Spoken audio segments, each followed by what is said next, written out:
Halo sahabat berwisata, kembali lagi di channel Berwisata. Kali ini Berwisata akan merekomendasikan destinasi wisata Candi Borobudur di Magelang yang bersejarah dan wajib untuk dikunjungi sahabat berwisata. Nama Candi Borobudur tentunya sudah tak asing lagi bagi sahabat berwisata. Candi ini disebut sebagai kompleks candi Buddha terbesar di Indonesia, bahkan juga terbesar di dunia. UNESCO menetapkannya sebagai salah satu situs warisan dunia pada tahun 1991. Selain menjadi cagar budaya dunia, Candi Borobudur juga menjadi salah satu tempat wisata yang menarik banyak perhatian wisatawan domestik dan juga mancanegara. Candi Borobudur disebut sebagai salah satu mahakarya terbesar manusia sepanjang sejarah. Susunan balok vulkanik dan pahatan reliefnya merupakan sebuah karya seni yang tak tertandingi nilainya. Tempat wisata ini juga menjadi bukti kemajuan peradaban manusia zaman dahulu dalam bidang arsitektur, teknologi dan seni sastra. Tak hanya bangunan candi yang menarik perhatian, namun juga pemandangan alam di sekitarnya. Di sebelah selatan candi terdapat Bukit Manoreh yang jika dilihat bentuknya menyerupai seseorang dalam posisi tidur. Selain Bukit Manoreh, masih ada Gunung Sumbing, Gunung Sindoro, Gunung Merbabu, dan juga Gunung Merapi yang mengelilingi bangunan megah ini. Sebelum kita lanjut jangan lupa untuk subscribe, like dan jangan lupa untuk menyalakan tombol loncengnya agar mendapatkan informasi lainnya. Sejarah Candi Borobudur. Candi Borobudur diperkirakan mulai dibangun pada masa dinasti Shailendra sekitar abad ke-9 di bawah pemerintahan Raja Samaratungga. Arsitek pembangunan kompleks candi bernama Gunadarma yang berhasil merancang bangunan luar biasa ini meskipun tak mengenal sistem komputer dan teknologi canggih lainnya. Pembangunan kompleks candi terbesar ini dapat diselesaikan sekitar 50-70 tahun kemudian. Nama Borobudur berasal dari bahasa Sanskerta, Vihara Buddha Uhar, yang berarti biara Buddha di bukit. Pada masa itu, Candi Borobudur menjadi pusat kegiatan keagamaan terbesar. Sampai saat masuknya pengaruh Islam pada abad ke-15 candi ini mulai ditinggalkan oleh masyarakat yang beralih agama Islam. Borobudur semakin terlupakan saat terjadi letusan Gunung Merapi yang membuatnya terkubur abu vulkanik. Pada tahun 1814, Sir Thomas Stamford Raffles mengungkap keberadaan Candi Borobudur setelah mendapat informasi mengenai adanya sebuah bangunan besar yang tertimbun abu vulkanik. Tak hanya tertimbun abu vulkanik, kondisi candi saat ditemukan juga dipenuhi semak belukar. Sejak ditemukan kembali, pemugaran dan berbagai usaha rekonstruksi candi dilakukan mulai dari masa penjajahan Inggris, Belanda sampai saat Indonesia telah merdeka. Dengan bantuan dari UNESCO dan para ahli sejarah budaya dari berbagai belahan dunia, Indonesia terus berupaya memperbaiki kondisi Candi Borobudur. Setelah lebih dari 10 abad terabaikan dan tak terpelihara, kompleks candi ini tetap berdiri kokoh sampai saat ini. Harga tiket masuk dan jam buka. Untuk memasuki kawasan Candi Borobudur, sahabat berwisata cukup membayar Rp30.000 untuk dewasa dan $15 untuk warga negara asing serta Rp12.500 untuk anak-anak dan $8 untuk anak-anak warga negara asing. Alamat dan transportasi. Candi Borobudur berada di Jalan Badrawati, Magelang, Jawa Tengah. Cara paling praktis tentu saja dengan menggunakan mobil pribadi, atau memakai jasa agen perjalanan wisata.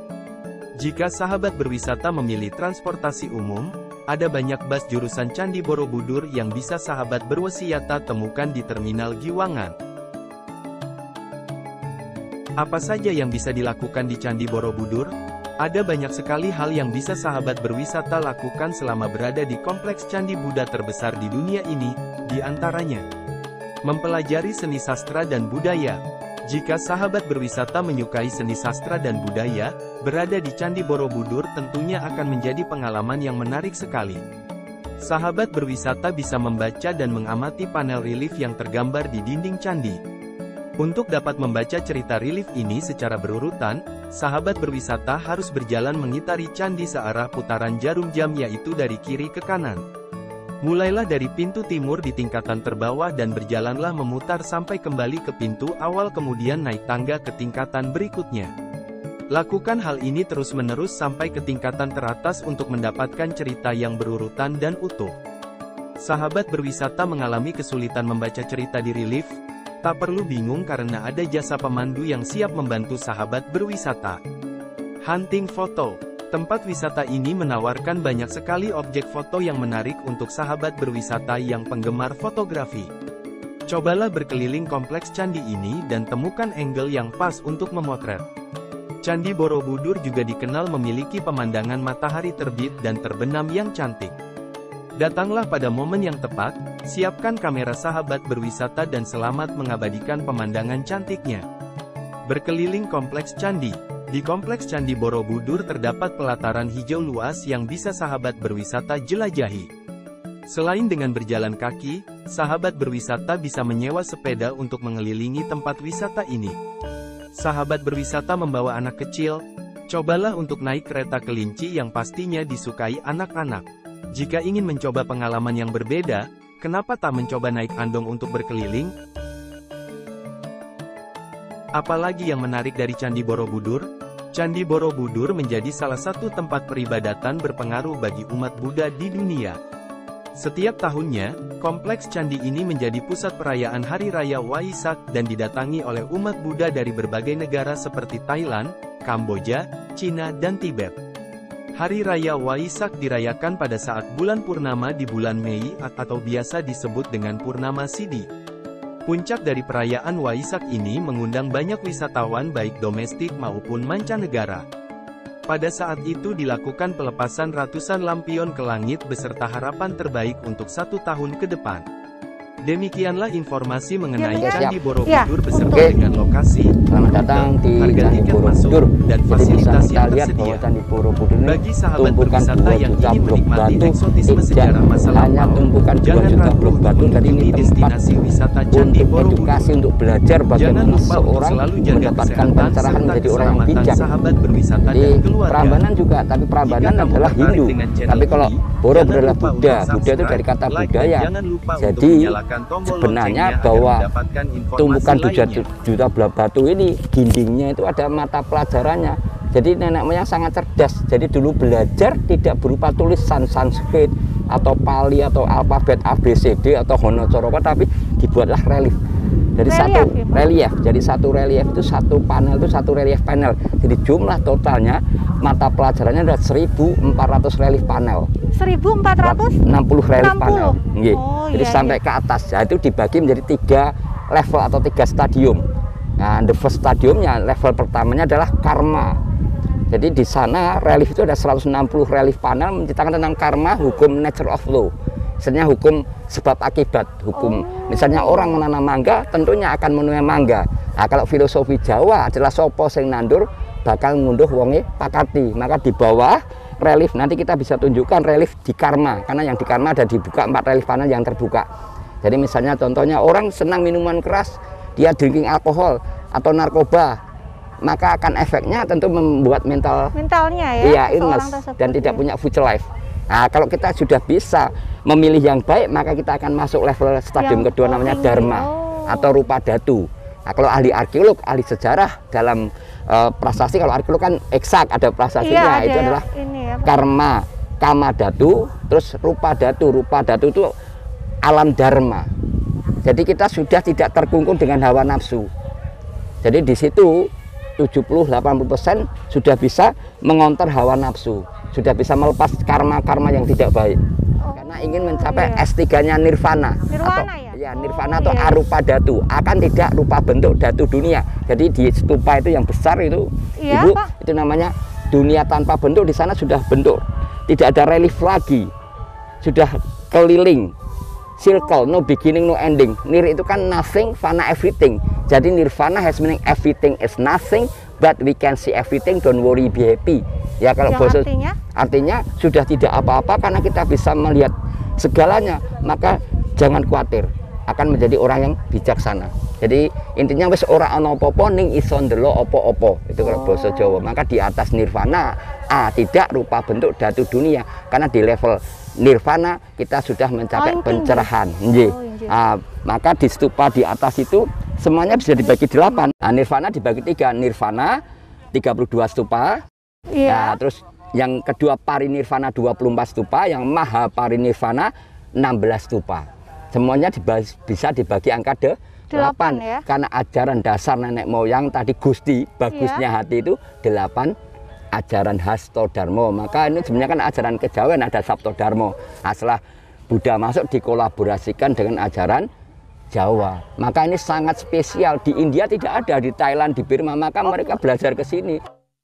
Borobudur ini menurut prasasti, karena prasastinya kan banyak. Nah, kalau di prasasti Canggal yang ditemukan di lereng Merapi di Dusun Canggal itu tertulis 732 Masehi. 732 Masehi. Maka kalau ahli arkeolog 701 sampai 799 masuk abad ke-8. Maka ahli arkeolog dan ahli sejarah setuju bahwa Borobudur dibangun sekitar abad 800 Masehi. Nah, waktu itu sesuai dengan tulisannya itu bahwa kalau tulisan seperti itu berarti ini zaman Mataram. Mataram kuno sendiri itu dibagi dua, Wangsa Sanjaya dan Wangsa Salendra. Yang Wangsa Sanjaya Hindu itu backgroundnya Hindu, dia mendirikan candi Hindu Prambanan. Yang Wangsa Salendra mendirikan candi Borobudur. Borobudur ini ya. Borobudur ini kan sebenarnya nama baru. Setiap ahli arkeolog punya persepsi yang berbeda. Tapi yang populer dari Profesor Dr. Sumono, itu ahli arkeolog Indonesia, dia punya persepsi bahwa Borobudur itu bahasa Sanskerta dari dua kata, boro atau biara, beduhur. Beduhur itu apa? Boro atau biara itu vihara atau tempat, beduhur itu bukit. Nah, jadi ini biara atau tempat di atas bukit.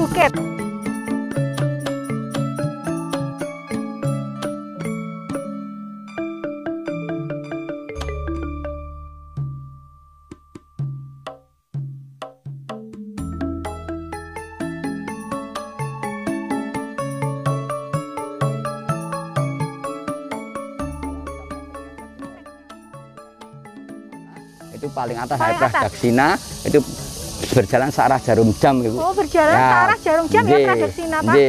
Pra itu misalnya perjalanan. Pra itu perjalanan. Nah, terus Daksina itu mengarah ke tempat monumennya, bangunan itu. Jadi perjalanan untuk penghormatan. Daksina itu kan penghormatan. Penghormatan ya. Wong kok daksio gitu kan, daksina itu penghormatan. Jadi berjalan untuk penghormatan tempat itu. Maka berjalannya kan searah jarum jam ini. Ini kan candinya di sana, kita berjalannya kan ke sini. Ini yang posisi kanan, bahu kanan ke atas ke monumen. Jadi ini menghormati tempatnya.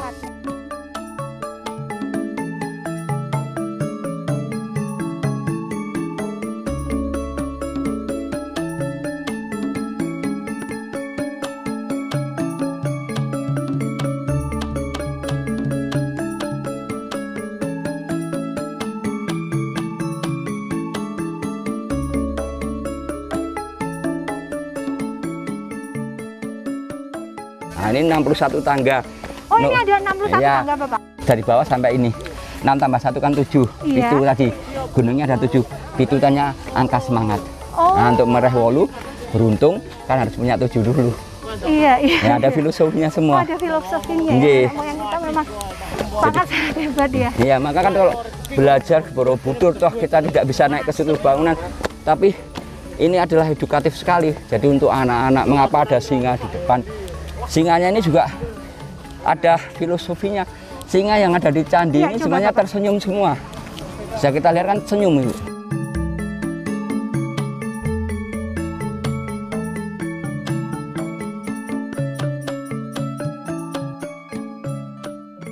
Jadi singanya ini smelling. Berbeda di tempat Inggris atau tempat mana itu kan singanya semuanya India kan mesti sangar begini. Tapi dia smelling. Nah, posisi ini kan yang semangat. Ininya don't worry, and to be your motorcycle.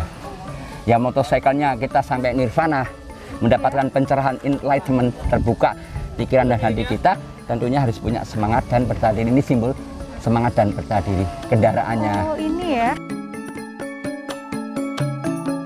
Nah, ya maka ini totalnya ada 504, 5 tambah 4. Apanya, Pak? Artanya itu, yang kepalanya sudah 247 hilang. Itu hilang karena alam, karena Gunung Merapi pertama, karena 1000 tahun yang lalu, tahun 1006 Gunung Merapi meletus. Maka tadi kan banyak candi luluh lantak, 2000 candi lebih. Di Jawa itu ya Pak di ya? Jawa, nggih. Tahun 1006 Nggih, Masehi. Terus Borobudur pun terpendam oleh abunya. Baru 1000 tahun kemudian ditemukan. Oh, 1000 tahun kemudian? Ditemukan. Tapi kan tahun 1814 ya. Candi Borobudur ditemukan pada tahun 1814. Ya, kalau dalam sejarah data arkeolog kan Thomas Raffles dari Inggris. Padahal yang menemukan pertama kali kalau secara detail adalah Pak Paimin. Itu orang Bumi Segoro, belakang candi ini. Nah, Pak Paimin ketika mencari rumput, loh kok banyak batu. Dia membuat jalan 200 meter dari kampungnya. Ketika itu dia lapor kepada bupatinya namanya Cokro Diningrat. Ini yang lebih komprehensif. Cokro Diningrat, dia melaporkan kepada Thomas Raffles.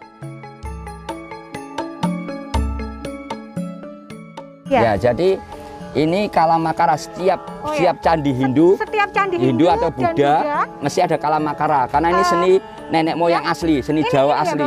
Ya, ini Kala atau Makara? Kalamakara. Ini jadi Kalamakara ini satu bentuk rangkaian. Ini namanya Bapak? Kalamakara, kala itu waktu, Makara monster, the king of time, raja waktu. Nah, ini kalanya, rajanya, raksasanya. Jadi Kalamakara tadi raja waktu, kala itu kan waktu, Makara monster. Monster waktu ini the king of time atau dewa waktu kalau Hindu. Ini kan seni Jawa, bukan Hindu Buddha. Setiap candi di Hindu Buddha ada Kalamakaranya karena ini asli nenek moyang. Nah, raja waktu ini punya dua lidah sukses, naga sama lidah api. Lidah sukses, naga dan sama lidah api. Kalau kita pandai mengatur waktu, waktunya meditasi, waktunya belajar mengatur waktu, maka kita akan melidah suksesnya. Tapi lidah sukses itu jangan lupa kita singanya di dalam naga, artinya semangat dan percaya diri. Nah, tapi mesti harus ada satu elemen lagi yang harus digabungkan. Ini belalai gajah, simbol edukasi pendidikan. Patung Ganesha. Betul. Maka kalau di Hindu sebenarnya Ganesha itu kan the king of education, raja ilmunya itu kan Ganesha. Belalai gajah. Belalai gajah. Kelihatan ya Bapaknya. Kalau belalai gajah. Kalau di Hindu dia dewa Ganesha dibentuk gajah, tangannya 4. Jadi di sini 3 elemen ini harus digabungkan. Kalau mau sukses.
Ya, jadi dulu belajarnya tidak berupa tulisan Sanskerta, Coroko atau Pali atau pakai alfabet ABCD, tapi berupa relief. Jadi semua bisa belajar dan semua punya imajinasi yang berbeda-beda. SOK.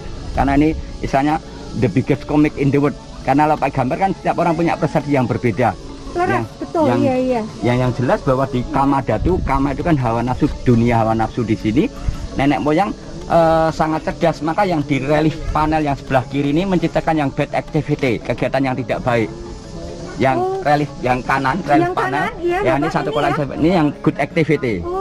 Ya, dulu biar jadi ngerti yang baik. Nah, seperti contohnya ini orang mengenal drinking alkohol sudah dari dulu, minuman keras, komer, tua sudah dari dulu, opium, smoke opium. Dulu kan alat hisapnya panjang-panjang. Narkotik drugs. Ya, ini is a bad habit, kebiasaan yang tidak baik. Karena dia suka drinking alkohol, smoke opium, tentunya kan fly to the sky, drunken master. Go to diskotik, sudah ada diskotik dari dulu. Ya ampun. Iya, dari diskotik sudah ada. Nah, setelah itu ini yang good activity gurunya, guru menasihati. Ya, yang sebelah kanan ini Ya, sebelah kanan, panel ini kan satu panel, satu cerita, Ibu, satu relief panel namanya. Nah, ini menceritakan bahwa drinking alkohol, minuman keras, dan smoke opium, narkotika itu kebiasaan tidak baik, akan merusak mental dan tidak punya cita-cita. Toh suatu saat mereka akan tumbuh besar seperti saya, tentunya punya keluarga, maka harus ditinggalkan. Nah, dulu kalau sudah punya keluarga, nenek moyang sudah mengajarkan idealnya keluarga loh, ini bukan dipaksa kalau dulu. Idealnya keluarga 2 anak cukup, perempuan laki sama saja. Dulu family planning program sudah ada. Nah, untuk family planning program, untuk perawatannya, untuk misalnya karantina biar tidak minum keras, narkoba, dulu kembali ke back to the nature, kembali ke alam, refleksologi. Jadi sama jamu herbal medicine tradisional. Jadi ini universal, jadi anak-anak kan bisa belajar di sini. Betul sekali, Bapak. Saya kalau lihat batu tok. Ya, ini sebenarnya ada 160 mata pelajaran di level karma tadi. Karena alasan teknik jadi tambah batu biar tidak miring. Jadi jalannya masih ada relief lagi. Yang batu asli.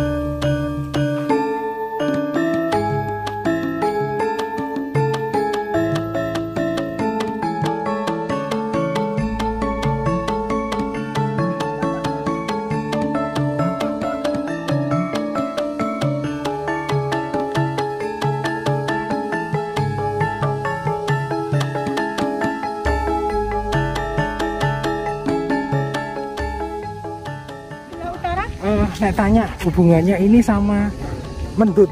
Ya, sama jadi, Candi Mendut oke, atau? siap. Oh ya. Ya, jadi satu garis merah, jadi satu kalau menurut ahli arkeolog ini kan garis linier. Ya, jadi Mendut, Pawon, Borobudur satu ritual yang tidak bisa dipisahkan. Pertama kali membangunnya Mendut dulu. Oh, Mendut dulu. Iya, Mendut. Karena Mendut simbol Budanya, simbol titelnya. Nah, Buddha tadi kan titel, bukan Tuhan, bukan nama. Buddha itu bahasa Sanskerta dibagi 2 kata Bud dan Budi. Bud adalah mind, pikiran, Budi adalah hati.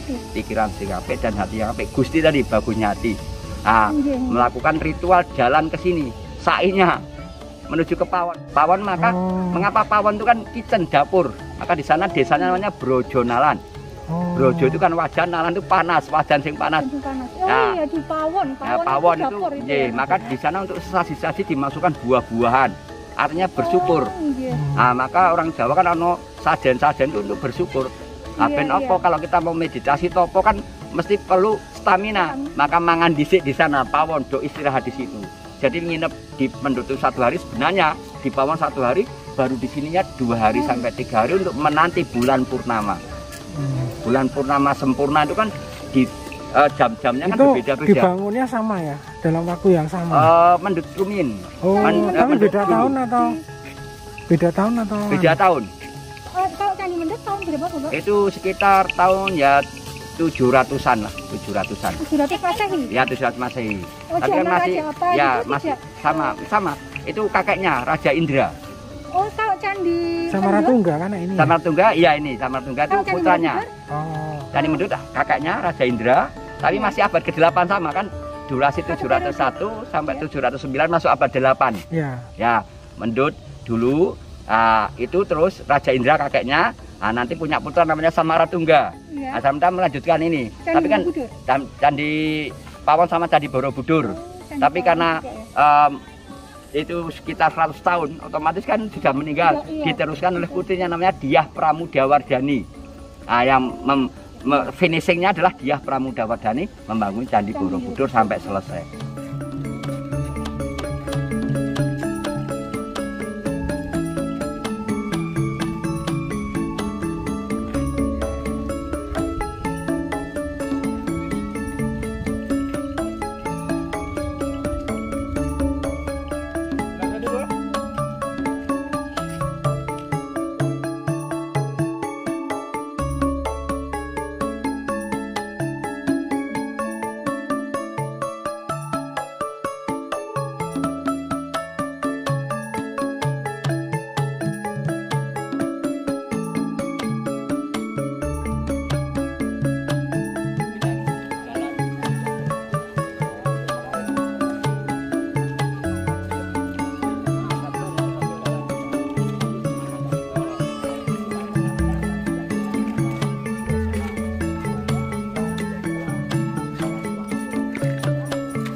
Nah teman-teman, demikian perjalanan kami pada hari ini ke Candi Borobudur. Terima kasih sudah menonton video ini sampai akhir, semoga bermanfaat. Wassalamualaikum warahmatullahi wabarakatuh. Salam rahayu dan matur nuwun.